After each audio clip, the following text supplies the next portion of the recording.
I'm Alex, he's Jim, and this is the Charging Status EV podcast. How you doing, Jim? I'm all right. How are you, Alex? Not bad, not bad. Good. We're recording this on Friday 26th, and we did see each other yesterday, not yesterday, Wednesday. This week's gone mental. Yeah, hasn't it? We saw each other in person. We were down in Kent somewhere filming with a new JQ, which is all very exciting. So there'll be some videos for that out soon. We can't talk about that at the moment, can we? Not really, no. No, because we've got an embargo on that. But yeah, some videos on that coming on the 8th of October at 9 a.m. Yeah, very specific. Yeah. But I mean, we touched on it last week in our podcast with Jonathan, didn't we? It was last week, wasn't it? I think so. Yeah. But you've had an epic road trip, and I think we should discuss that in today's podcast. Obviously, we both went to Munich Motor Show. I got a flight there. Yep. But you drove, didn't you? Yeah, it was really enjoyable. So I think I've said, I think I said a few weeks ago when we were recording in a hotel room that we'd end up doing a podcast live from the motor show, and that never happened because it was really, really busy. So apologies for that. But yeah, I drove down to Munich in a Volkswagen ID.3, that specifically the GTX version. And one of the main takeaways I had from that was that the ID.3, when it first came out back in 2020, it really wasn't great. The build quality wasn't quite as Volkswagen level as you'd expect it to be. Yeah. And the technology was a bit all over the place. I think without releasing a brand new version, the minor facelifts and upgrades they've had over the time, that car's got a lot better than it used to be, and it's very solid. So it's well worth a look at if you've considered an ID.3 in the past. So it's good. Yeah, I looked at I did a review of the facelifted one a while ago, and I thought the facelifted one felt like it should have been the first release, because they'd just taken all the things that were wrong with the first one and fixed them, and that was literally, apart from one design feature really on the outside. Yep. That was it. It was almost like the first one was the beta version, and then this one's the final production version. Pretty much. And I thought it was actually a really decent car second time round. Yeah. But I haven't driven the GTX, and obviously they've had more time to sort of breathe on it, because a lot of times pass between sort of version B and the GTX, hasn't it? Yeah. Technology's great. They still have the problem with the haptic buttons and stuff. Just those few minor issues now, but it's just being a car, it's actually really, really it's just sensible and quite easy to live with. Just seems to work. Yeah, but I'm quite surprised they didn't put the new steering wheel on the GTX, because the more recent VW stuff has had like the old steering wheel on again with buttons. I know. Which is great. Like, it was seriously like one of the best steering wheels on the market, and they took it away and messed with it and kind of fixed a problem that didn't exist. But yeah, I'm surprised they didn't put that on the GTX. Yeah, the new Golf, I think it has the new wheel, but with some buttons. The Polo has that and stuff. But yeah, I did notice actually when I drove the Cupra that the Cupra Born, it has the same sort of layout, but the haptic buttons, there was some swipe. Obviously, they are all swipey and things. You can swipe on them, but the bit on your finger between your thumb and this finger here, it would sometimes touch the haptic buttons and then do random stuff. Whereas that isn't the case on the VW. They've moved it a bit. It's a bit differently laid out. So, it does seem a very different car. Those two cars do seem very, very different, actually. Surprising how different they kind of look and feel inside. But yeah, the road trip was good. So we left on Friday, and the motor show was on the Tuesday, I think, or on the Monday. It was Monday. Monday. To give you some context, folks, Alex lives sort of Worcestershire. Yeah. To give you some idea. Yeah. So we drove... Day one, you literally went deep into France, didn't you, from Worcestershire? Literally, yeah. So we left at 4 a.m, I think, and got to somewhere near the Luxembourg border, probably mid-afternoon, I think, late afternoon, that same day. So, No, it's great. The charge. I think I said to you in person, but the charging was very cheap in France. I just use the Tesla chargers because they're surprisingly cheap over there, and just the simplicity of the Eurotunnel as well. Because it's the first time I've been on it. It's brilliant, isn't it? It's so good. I absolutely love the Eurotunnel. You drive onto a train, come out of the other end, and you're on the motorway. Yeah, it's very good. Like the fact that you literally come off the train, don't you? You go up the ramp or whatever, and you're on the motorway. You don't merge onto the motorway. It's the start of it. Yep. I think it's brilliantly well done. Yeah, it's very, very well thought out.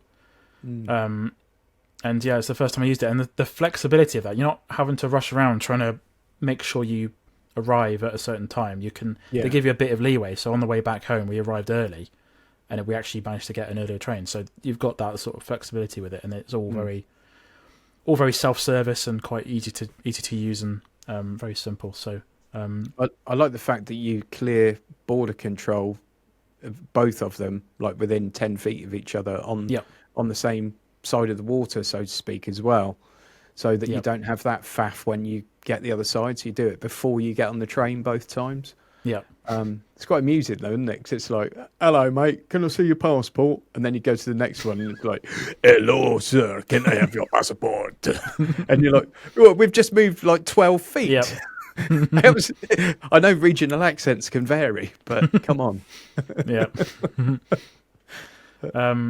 And actually, what surprised me on the way back home, obviously, when you're waiting to get on the train, there's a load of on the French side. They got a load of Renault 5s just milling around as their sort of vehicles to get around the Eurotunnel place with, which I thought was quite cool. So, Nice. yeah. Obviously, you've driven abroad before, and I haven't driven a right-hand drive car abroad before. It's just it takes a few bits of time, like an hour or so, to get used to it, and then it's all fine. But yeah, it was very enjoyable. So very good. Yeah, it feels much more natural driving on the correct side for wherever you happen to be. But it doesn't take too long, does it? It's just that odd time when you, particularly if there's nothing on the road and you pull out of somewhere and you just think, oh, for like a split second, you just start to go towards the wrong side of the road. Yeah. But it's all right. The other thing I find odd, I find it weirder when I'm in a left-hand drive car, is pulling up to a petrol pump. Because like your spatial awareness of the left-hand side of the car when you're in a right-hand drive car, I think for most people, if you've been driving a little while, is second nature. When it's suddenly on the other side, I've had a couple of moments where I've like almost gone into a petrol pump or something. Oh no! Like just because your spatial awareness is a bit off when it's on the other side. It might just be me. You never know. But yeah, first day you drove from Worcestershire to almost Luxembourg. Yep. And then where? We drove into Belgium briefly, and then into Luxembourg itself. And I don't know if you've been there. We spent, I don't know, maybe an hour in Luxembourg, getting some coffee and stuff. And that place is so clean. Oh, it's supposed to be absolutely amazing, but is it hideously expensive for everything? Well, we just bought coffee, and it was about the same price as coffee here, to be honest, when it was said and done. So it wasn't too bad. Yeah. But no, it was just immaculate. I mean, you drive in the multi-storey car park, which we pulled into, and you can hear a load of squeaking from tyres. It's that clean. Yeah. Yeah. And even in a lot of France, if you go early to a multi-storey car park, they have people on those like floor polishers, like a ride on. It almost looks like the kind of thing they take over an ice rink. Yep. And they're going around on those in car parks. And the only thing is, I miss the smell of stale urine in them, that we've become accustomed to in the UK. It does have that nostalgic feel when you go into a car park stairwell. You're like, oh, there it is. I feel at ease again. Where when it smells all clean and sanitary, I don't know, it's not quite the same. Yeah, and then from there we drove in. We basically drove to Munich on the second day. So, and that was another 6 or so hours. So, very easy. One of the things I noticed is even though the GTX version is the more sporty version, it was still very efficient. I think I got I think overall on the entire trip, which was like 2,500 miles, I think I got 3.7 miles per kilowatt hour. That's not bad, is it? And that's a massive mix of roads. And obviously, the motorways in France and Germany are 80 miles an hour as their speed limit. So Yeah. EVs What about can have Autobahn? Did you hit the Autobahn? We did briefly, yeah. What did you get up to? 124. That's the top speed of the ID.3. Right. Yeah. Yeah. I think all the other ID.3 models are 99, and Yeah. that one's 124. So it didn't seem to have any didn't even feel like I was going that Were fast. you in kilometers per hour? Yeah. Did you change it over? Yeah. What was it? Is it 190 something? It was 202. Oh, 202. See, when I took the Ioniq 6 over, I think Yep. that topped out at like 192, Right. which I think was 120 maybe. Yeah, 120. Yeah. Yeah. Yeah. It's funny though, isn't it? When you're doing 120 and someone comes past you like you're standing still. Yep. Yep. Either a massive estate or like a 911 turbo or something. Yeah. Well, Porsche Macan was quite often as well. Oh yeah, yeah. Yeah. Yeah. And then yeah, we spent once we got to Munich, we spent a day. I think we had a day before the motor show, and then we went to the BMW World, which is down the road from where we were, and that was quite enjoyable. They've got a lot of stuff to see there, and yeah, the motor show as well, which was very very sort of eye opening to see all the load of Chinese brands that were there, and it was obviously split into two different areas. It was so tech heavy though, wasn't it? It was, yeah.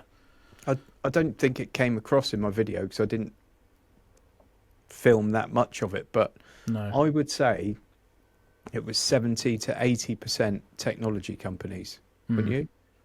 I'd say so. Samsung were there, and I didn't quite work out what they were doing. They had some screens for a car. Yeah. I didn't bother to ask anyone, but So many companies with massive stands, and when you looked, it was just like autonomous driving software or autonomous driving hardware. And it was more like a trade show where they're obviously trying to sell that into the OEMs. Mm-hmm. And there was so much of it. It was unbelievable. I mean, I think I'd been there about half an hour and I'd seen like 2 cars, which I thought was unusual. Because, I mean, like, I think that IAA Mobility, the European one now, is going to go between Germany and France. So I think it'll be Paris again next year. Oh, right, okay. And maybe when it goes back to Germany, it will be in Frankfurt rather than Munich, and then it'll be Paris again, and so on. Okay. But at Paris last year, it was what you expect from a motor show. It was big halls full of major manufacturers with big stands. Yeah. And it was much more like a traditional motor show, which, they've changed quite a lot over the years, but it still had that feel.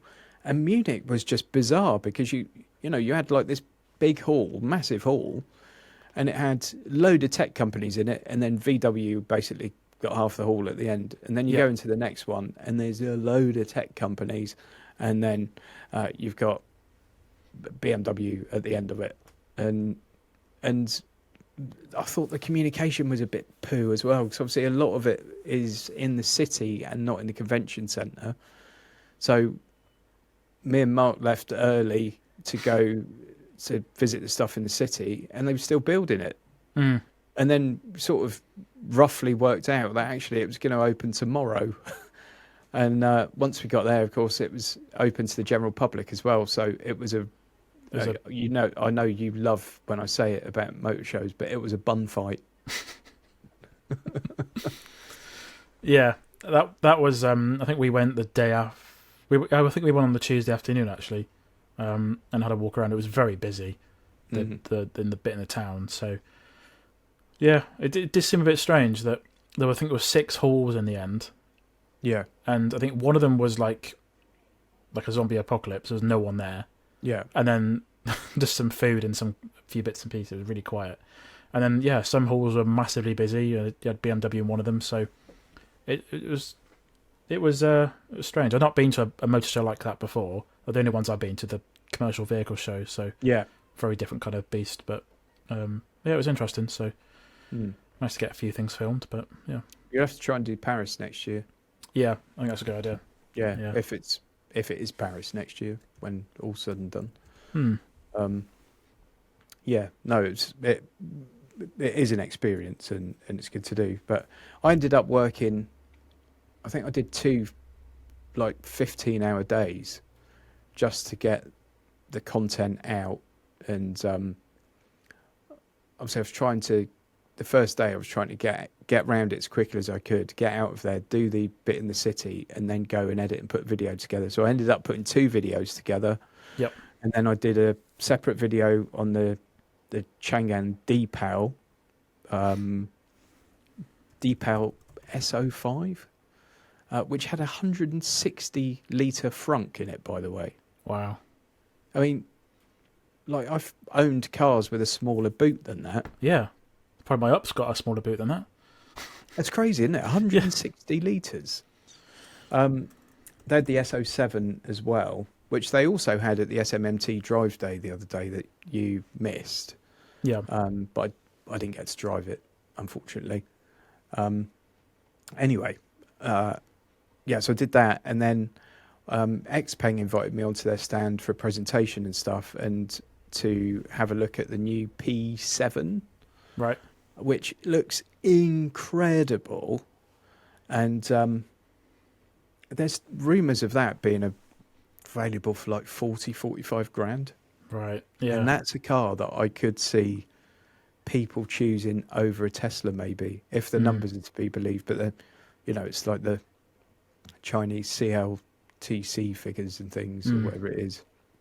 And they always feel a bit like someone's thought of a number, doubled it, then doubled it again, and written it down.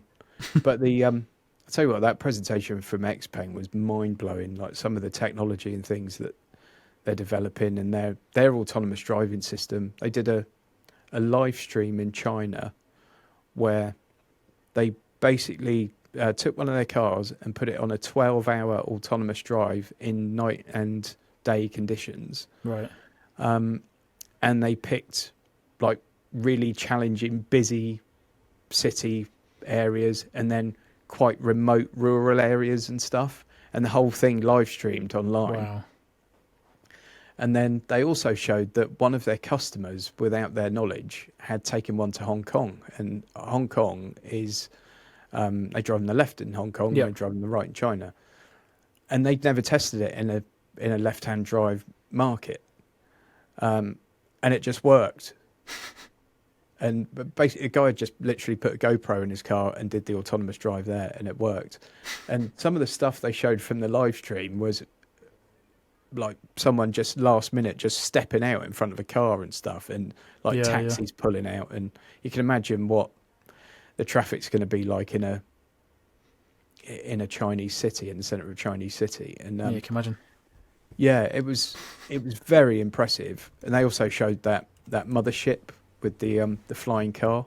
Oh yeah. I think this month they're going to have manned test flights of that flying car, and it docks into that mothership thing, which looks like a sort of messed up Cybertruck. Yeah. And it can recharge fully 6 times. I mean, Wow. it is bonkers, absolutely bonkers. But yeah, that P7 was mightily impressive. Obviously, I didn't get to drive it, but Yeah. yeah, the huge like hatchback type boot, loads of room, amazing materials and stuff in it, and that could be an interesting one, I think. I don't know if you saw it as well. There's a company called TOG, so TOGG. So when I was there, the cars were still covered, and I decided to just leave before they did the unveil, just because I wanted to get to the city bit that was shut. Yeah. They looked alright. I did watch the presentation, but I couldn't see anything, so I went back a bit later and had a look around. And they look a little bit generic, to be honest, but they're a Turkish company, which is quite unusual. It's Right, okay. Not a country you think of that's making cars, but so I did ask them, are they going to come to the UK? And it said there's something that they're not ready to share yet, but it might happen at some point, I'd imagine. But I did read today that Rivian are going to come to the UK. that's Yeah, that's it's interesting because Autocar covered it. That's kind of old news. Like, Oh, okay. it's so when their hatchback, the R3, was announced last year, I think they said it's going to come to the UK. But it's like a Golf sort of, maybe like a slightly larger Golf sort of size vehicle. But yeah, I don't know why that's been sort of announced today, but yeah, it seems a bit strange. Yeah, but yeah, I'm quite looking forward to that because Rivian's software looks quite good. It might be one of those things though, where they said they're going to come to the UK or hope to come to the UK, and then recently they've said we are coming to the UK, and maybe given some sort of indication of how that or when that's going to happen or something. Potentially, I don't know. Yeah, it's a weird one. Did you get to the Lucid stand at Munich? I didn't. So Lucid were in the city. The open space thing, yeah. Well, I saw Lucid had one of their stores there. So Lucid seemed to have a physical shop in Munich. So we went in there, and you're only allowed in if you wear press. So we got in. And I had a little look around, and they had got the Lucid Gravity, I think it's called, the big SUV thing. That is, you look at the pictures of that car, and you think, oh yeah, it looks pretty luxurious, but it is so nice. And you just sit inside it, all you can smell is leather. Yeah. Did you go in there? No, they didn't have that in the shop. Oh. So I watched your video, and some of the things that you saw, like the Audi stand, I didn't even see. It's a bit, the layout was a bit confusing. Yeah, very confusing. The Lucid, I think, were right by Cupra and Mercedes. Yeah, I didn't even see those. And I mean, the stands were incredible. Yeah. But yeah, the Lucid Air, I've seen quite a bit at like the US shows and stuff. But they had the one there that got the world record for, it was like 1,200 kilometers on a single charge. Mad. And like 0-62 times like 2.5 seconds or something stupid. And I mean, they're just huge and so luxurious inside. And just lovely cars. The CEO's Welsh as well, so I'm hoping they come to the UK at some point. I think they might. I think the Air is unlikely to, though. I think it's just too big for our roads. Yeah. Where in the US it's completely fine. But I did ask them actually when I spoke to them, and they said, I think they said they're looking at it, but it's obviously the right-hand drive market's a bit limited. So they're in Germany, aren't they? They are. Yeah. Yeah. Yeah, it's whether or not it's actually worth the investment to retool the car. It's probably not, and they're hemorrhaging cash anyway, aren't they? So are they? Oh. I think so. Yeah, from what I understand, anyway. Oh man. Yeah, I did think it was the VW stuff was good to see. It's good to see VW sort of having all their concepts on show. So the ID.1 and the ID Polo and stuff, which was really good to see. So hopefully they sort of appear when they're supposed to appear, because they do seem quite promising of what they've got coming up. So, have you seen it? Looks like the ID.1's going to be the ID Lupo. Potentially, yeah. Yeah. That's a nice nameplate to come back, I think. I quite like the little Lupo.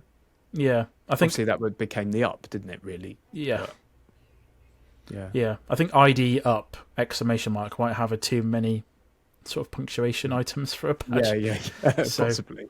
That's probably what's happening there. But no, that little car is really, really intriguing to me. And the Polo as well, actually. I'm really looking forward to seeing what the interior of the Polo is going to look like, because I watched a bunch of videos about the ID Cross, and the interior on that looks amazing. Yeah. It does look really cool, doesn't it? Yeah. I was disappointed we couldn't see the interiors there, actually.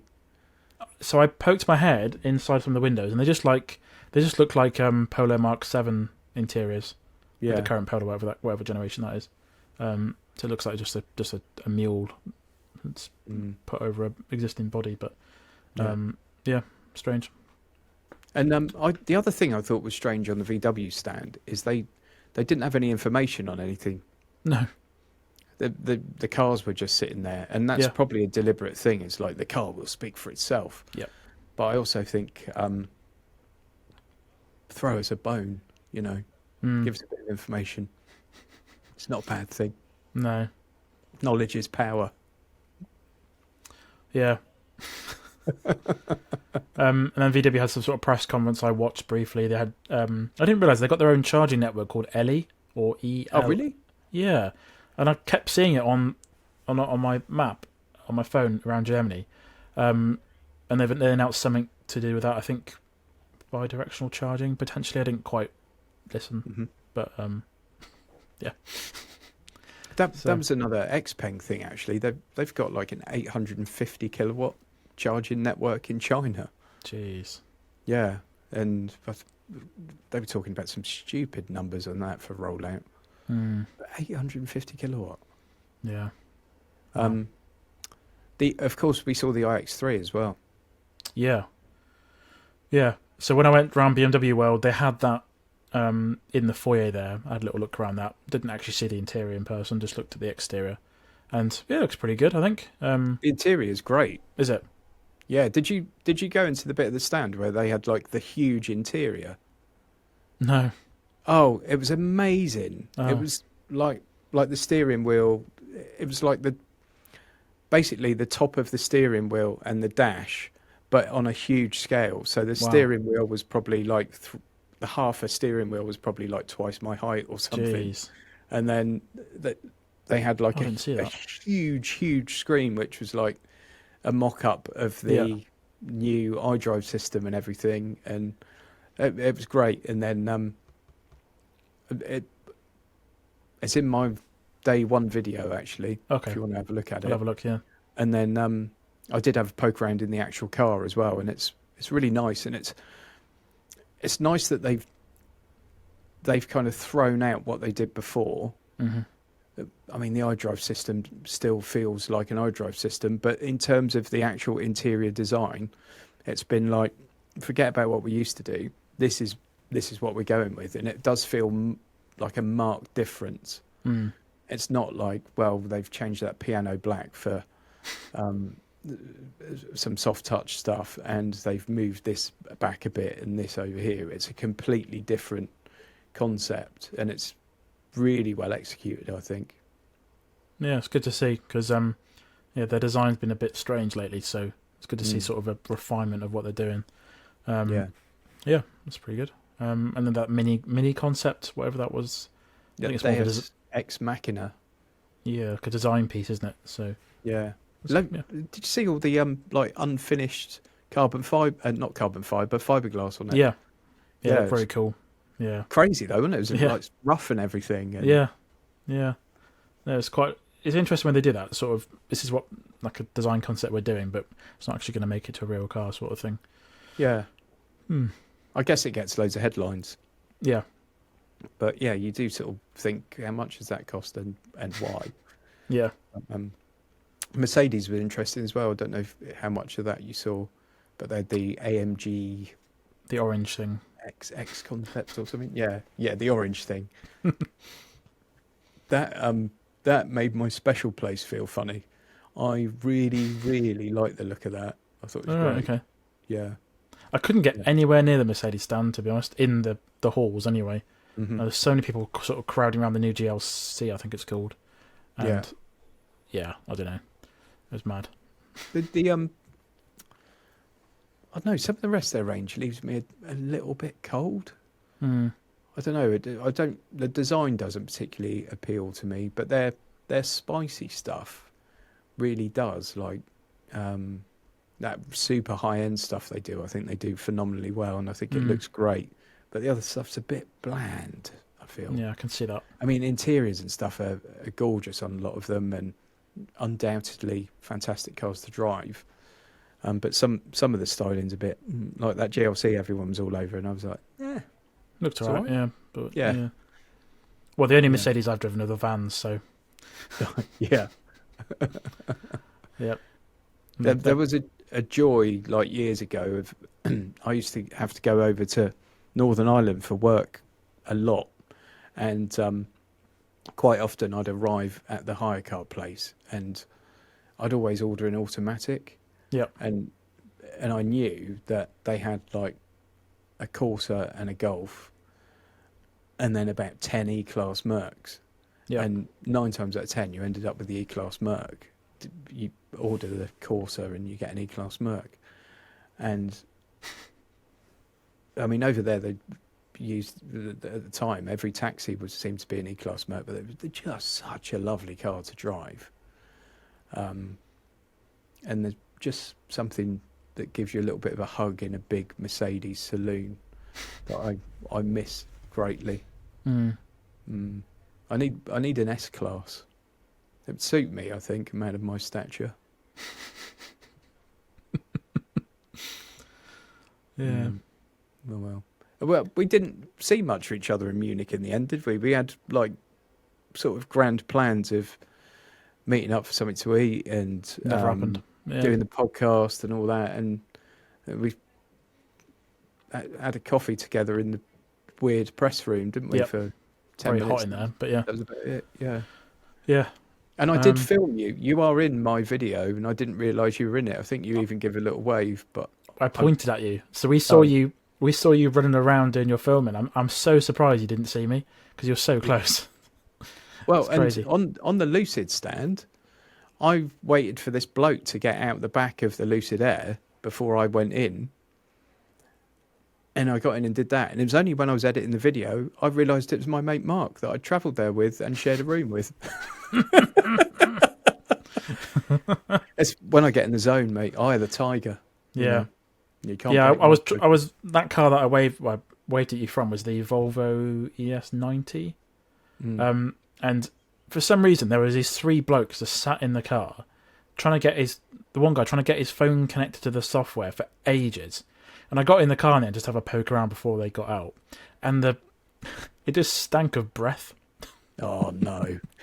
I don't know what they were doing, trying to get their phone connected to the infotainment for some reason, but they were in there for ages. So I just filmed the rest of the car and did little bits around that. So There was I had 2 moments in Paris actually.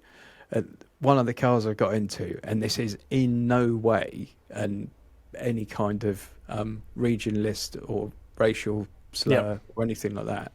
But I got in the car and the smell of garlic made my eyes water. I've never ever, if you got a garlic clove and stuck it up your beak, it wouldn't smell as strong as it did in this car. And then I got into one about 10 minutes later, and it was just pure farts. It was like a rugby team had been out, had 10 pints each, and 32-ounce steak, and then they'd all got in there and farted, and then had it sealed from the elements. And it was like you opened a can as you opened the door. And I think it was like 2 of the first 3 cars I got in at Paris or something. And I thought, oh, this is not going well. mad. Wow. Yeah. Anyway, that's my story. That's my Paris Motor Show anecdote. One for the after dinner circuit at some point. So where did you go after? Oh, by the way, I have to say for the good people that are listening or watching, Munich. Alex is not an expert in this field, but Munich had the best beer I've ever had in my life. It was incredible. And I've done a lot of travelling and a lot of drinking, and the beer in Munich was fantastic. I'm on the fat jab at the moment, and it's put me off alcohol a little bit. I'm not a big drinker anyway, but I really thought it's a shame I'm going to Munich and I'm not going to have a beer. And I had one to be sociable, and it was phenomenal. And on the last day I was there, I did have a few. I'm going to say. Fair enough. My friend Mark had more than a few on the day we landed, and he was quite a sorry state in the press room the next morning, Monday. He looked like he'd seen things, to be fair. Yeah. I think the highlight was we had twin beds in the room, and the gap in between the 2 beds was probably about the width of another bed. And I mean, he's a big fella as well, and he's a 6'2" fireman, and I basically had to drag him back to the hotel from the centre of Munich, and we got into the room, he went to the toilet, came out of the bathroom, and from about 12 feet away, tried to leap onto his bed, and it just went straight between the two of them. He didn't even brush either bed. It was just bang on the floor. And then he just went, "Hello, can you help me up?" Deary me. Yeah, I sent a video of him to his wife, so she could share my disappointment. Mess. But no, it's a great place to go and drink. The Hofbrauhaus was amazing. I didn't think the prices were too bad or anything. I thought it was a really cool city, actually. I loved it. Yeah, good.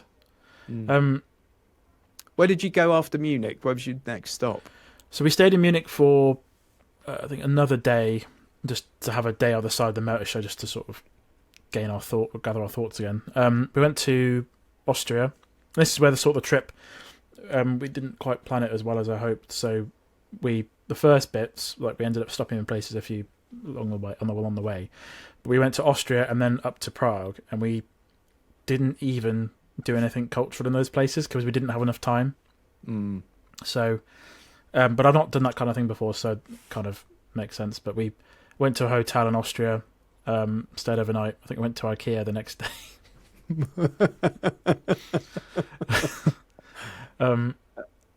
Yeah, and then drove 6 hours from Austria to Prague in the rain. It rained all day, dreadful. And then we got there quite late and got some food from the supermarket, went to bed, and then drove. That's a shame as well, because Prague's like an amazing city, and I know. It's very compact as well, Prague, so you can just go to the centre, wander around, and it's very, very cool.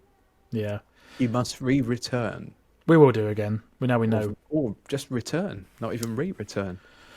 Yeah. Yeah, definitely will do. Now we know how that kind of thing works. But yeah. But you did take some Jimmy travel advice, though, didn't you? Did we? You were going to go to Brussels, weren't you? And yes. I convinced you to go to Bruges instead. Yeah. So from there we did quite a lot. We went from Prague to Berlin, spent a bit of time there, and then down to Frankfurt, which I sent you a picture, actually. I don't know if I put it on Twitter. It's this hotel where you can there's a lift next to the hotel room, so you can pay to have a car loft room. So there's a lift you drive in, and the car goes up, and there's a charger and stuff, and you basically charge your car on the balcony of your that was cool. fifth floor hotel room or whatever. Yeah. Yeah. Yeah, that's where they did the original press launch for the GV60, was that hotel. Yeah, I didn't get an invite. I just remember seeing other people that did posting stuff there. Yeah. But that was cool, yeah. Our chum Dave went to that one. Ah, okay. Nice. Dave the Auto Bear. Yeah. Yeah. Okay. Yeah. And it's one of them hotels where the people seem to go for breakfast quite early, so we went a little bit later, and it was really quiet, and you had on the very top floor, so that was quite nice. Like one of these very, very well-to-do sort of buffets and things, that everything's really quite nice. Yeah. And then from there we went over to Brussels and Bruges, and I think we had about 2 or 3 hours in Bruges. Mm-hmm. And that was, I think you described it as a Disneyland-like place, and yeah, I definitely agree with that. Again, so clean everywhere. Very, very picturesque, yeah. Yeah. Yeah. Just lovely place. The boat trip's really good in Bruges. You probably saw a load of those going around. Yeah. Yeah. Yeah. And it's got everything. You've just got a smell of chocolate everywhere, haven't you, from all the chocolate shops, and it's just lovely, lovely place. Yeah, very, very good. It's not even that far from the UK either. No, I think probably an hour and a half from... Maybe, yeah. Something like that, from Calais? Maybe, yeah, I think it was about that. It's not very far at all. When you think, that's like 2 hours from Folkestone.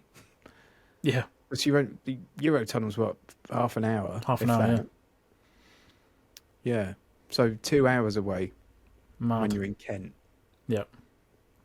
Yeah, crazy. Well, you spend like 6 hours driving to Scotland, so... You could probably, from Folkestone, I would say you'd be in the centre of Bruges quicker than you would be in the centre of London. Yeah, quite possibly. Yeah, Again, like good quality car parks in Bruges as well, yeah, clean. yep, Lot like underground car parks, which I always like as yeah. well, and EV chargers in lots of them. I noticed that. Yeah, a lot of them. Yeah. And my biggest takeaway was from that was that the charging over there is just so more ubiquitous. So Yeah. as I said earlier, I just use the Tesla chargers over there. I pay for the membership for 1 month. It pays for itself quite quickly, and then you get the cheaper rates and stuff. And I haven't quite worked it out yet how much it actually costs, but it was so much cheaper and so much more available than it is here. I mean, you look at a map of the UK where all the Tesla chargers are. The Dorset where you are is completely empty. Yeah. I think Norfolk's a bit empty as well, but you don't really have that at all over there at all in any of the countries really. There's always some Tesla chargers not very far away. You know, the Which is end of great. my road, there's a Tesla dealership. Yep. Since that became a Tesla dealership, they've been trying to get planning permission to put superchargers in there. Yep. And the council won't give them permission. Weird, isn't it? Like, why? Yeah. I mean, to be fair, it'd be better if they would off a main road or something, because it would make more sense. But Yeah. you think there's a company there that's willing to invest probably a couple of £1 million to put Oh a yeah. handful of superchargers in, and local planners or whatever scupper it, you know, some old fella with a clipboard. I think it is so silly when it's not like they're asking for a handout to install this stuff. It's like private enterprise saying, we want to give you this. Yep. And planners turn around and say no. They let Porsche put them in, which that actually used to be a Porsche dealership. Yep. And Porsche moved over to the industrial estate over here, and Porsche have got their 350 kilowatt ones in over there, which are like £1.10 a kilowatt hour. Yeah, £1.10. Yeah, but the Tesla ones that will be nice and cheap and fast and ultra reliable. Yep. No, we don't want any of those here, sir. Actually, the entire time that I had no charging problems and no issues at all. Just I think for the very first leg of the journey, I used the ABRP app. Yeah. So I bought an OBD dongle. You plug it into the car, and then the app and the car talk to each other, and it will log the efficiency that you get. So I only did that for the very first part of the journey because our first Airbnb had free charging overnight. So I wanted to get there with as little as battery as possible, and just take advantage of that. So I just used that for that. But after that, it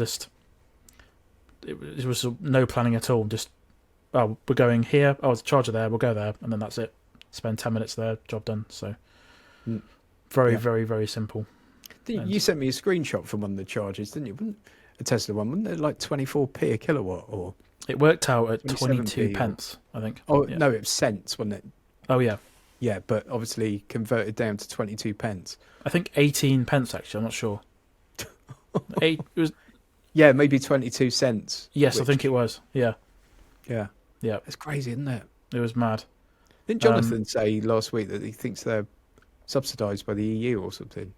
Yeah, so I think he was suggesting that the EU would give some money to Tesla to install the chargers. It happens for everyone, but I think on the condition that they're open to everyone. Yeah. Which every Tesla charger in Europe seems to be open to everyone. And I know public charger, like charge point operators here, have to pay a massive standing charge on the price per kilowatt hour as well. Yep. To the grid or whatever. Yep. I'm sure that's like 20p or something daft. Yep. Or 30p, something like that. Yeah. I mean, come on. Yeah, it's mad. Yeah. So, you've done your first driving abroad on a grand scale, and first time in an EV, I'm guessing, abroad. Yep. And how was it compared to the UK? Like, if you did the equivalent road trip in the UK, it seemed easier, cheaper. Pretty much, yeah. Easier. Or I didn't mention the roads are noticeably better than they are The here. roads are incredible, aren't they? Yeah. And yeah, cheaper as well. Yeah, That's it, really. yeah. I think you really notice as well how little land we have here. Like everything's spacious, isn't it? Yeah. Where everything's crammed in here. Obviously not in a city centre or something. Obviously everything's crammed in, but when you're driving between places, you can see like land, and you'll go to a service station and it's all kind of sprawled out, and Yep. like you don't have that complete premium on land that we have here. And I think for a road trip, that's a nice thing. Yeah, it was quite nice. Yeah. Yeah. So, I think people who are watching this podcast or listen to this podcast know that you can sort of do road trips in EVs, but it was so easy. Yeah. And actually, I think I said to you, I'm not sure, but I think it was potentially easier to do it in an EV than petrol because, well, you don't have to speak to anyone. Yeah. So you can do it all on your phone, and you haven't got to ask for a certain pump number. So, yeah. Mind you, they should have the good grace to speak English, shouldn't they? I mean, it's just rude, isn't it? I think so. Yeah, yeah. The funny thing is, like when I go to Spain, and I'll try and speak Spanish whenever I can when I'm in Spain because I don't want to forget it. Yep. And the amount of times they respond in English because they can tell. They think, oh, he's making the effort and he's speaking our language. I'll make the effort and speak his. Right. Or they think they're giving you better service by responding in your language. Right. And I'm like, please speak to me in Spanish. And then they do, and I don't understand. Yeah. Yeah. Such is life. So, everyone's happy. We had a good time at Munich. It was a bit odd, but it was good. You've had a brilliant road trip. It was amazing. Yeah. Josie enjoyed it as well. Yeah, she really did. Yeah. Yeah. She was very rude to me throughout the motor show and before, during, and after, actually. Yeah. As always. Yeah. I know she looks at me as a father figure and mentor, but I mean, come on. Doesn't mean you can get away with all that. Yeah. But yeah, I think that's it for this episode. Yeah, you can find I know it's a few weeks ago now, but you can find Jim's content about the Munich Motor Show on his channel, Definitely Not a Guru. I filmed a few bits and pieces on my channel, Interface Cars, looking at the stuff that was on show and all the different cars that were there. Yeah, definitely an enjoyable event, and I'd definitely go back to it, I think. Even if it was a bit odd, but I think I would go to it again. So you can find this podcast on YouTube in video and on audio on Apple Podcasts and Spotify and all that sort of stuff. Don't forget to subscribe to the channel, the Charging Status EV Podcast YouTube channel. And yeah, you can check out Jim's channel, Definitely Not a Guru, my channel, The Interface Cars, and we'll see you again in a few weeks' time. Bye.